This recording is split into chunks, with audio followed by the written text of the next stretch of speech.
আরে আল্লাহ রে।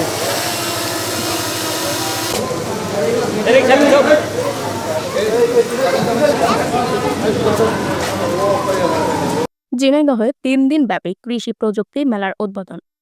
বিস্তারিত থাকছে সুলতান আল এনামের প্রতিবেদনে। ঝিনাইদহে ৩ দিন ব্যাপী কৃষি প্রযুক্তি মেলার উদ্বোধন করা হয়েছে।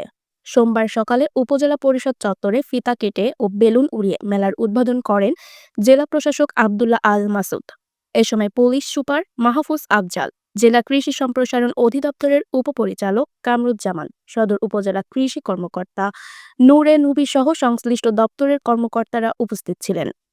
সদর উপজেলা কৃষি অফিসের আয়োজনে সোমবার থেকে শুরু হওয়া এই মেলা চলবে বুধবার পর্যন্ত। ৩ দিনব্যাপী এই মেলায় সরকারি এবং বিভিন্ন দপ্তরের পাশাপাশি কৃষি উদ্যোক্তাদের মোট ১৮টি স্থান পেয়েছে। এসব স্টলে কৃষি ও ফসল উৎপাদনে ব্যবহৃত আধুনিক প্রযুক্তির পাশাপাশি কৃষকদের উৎপাদিত উন্নত ও হাইব্রিড জাতের বিভিন্ন ফসল প্রদর্শন করা হচ্ছে। একই সঙ্গে প্রযুক্তির ব্যবহার ও ফসলের আধুনিক চাষাবাদ পদ্ধতি সম্পর্কে কৃষকদের প্রয়োজনীয় পরামর্শও দেওয়া হচ্ছে। আরও বিস্তারিত জানতে চোখ রাখুন জাতীয় দৈনিক অভয়নগর পত্রিকায়। কৃষি সম্প্রসারণ অধিদপ্তর ঝিনাইদহ জনাব উপজেলার সুযোগ্য উপজেলা কৃষি অফিসার মহোদয়, কৃষি জনাব মোহাম্মদ মুনির ভালো থাকে এই ব্যাপারে আমরা যথেষ্ট সাপোর্ট পেয়েছি। উপজেলা কৃষি অফিসার যশোর অঞ্চলের টেকসই কৃষি সম্প্রসারণ প্রকল্পের আওতায়